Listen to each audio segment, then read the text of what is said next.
ইন্দোনেশিয়ায় সরকার বিরোধী বিক্ষোভ ভয়াবহ আকার ধারণ করেছে। বিক্ষোভকারীরা কয়েকজন সংসদ সদস্য ও মন্ত্রীদের বাড়িতে হামলা চালিয়ে লুটপাট করেছে। ভাঙচুর ও অগ্নিসংযোগের ঘটনাও ঘটেছে।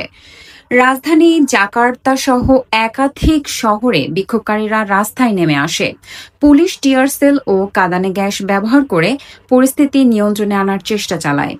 সরকার জানিয়েছে আইনশৃঙ্খলা রক্ষাকারী বাহিনী সর্বোচ্চ সংযম দেখাচ্ছে, তবে সহিংসতা ঠেকাতে কঠোর পদক্ষেপ নেওয়া হবে। শিক্ষার্থী ও শ্রমিক সংগঠনগুলো আন্দোলনে যোগ দেওয়ায় পরিস্থিতি আরও উত্তপ্ত হয়ে উঠেছে। দেশজুড়ে এখন চরম অস্থিরতা বিরাজ করছে।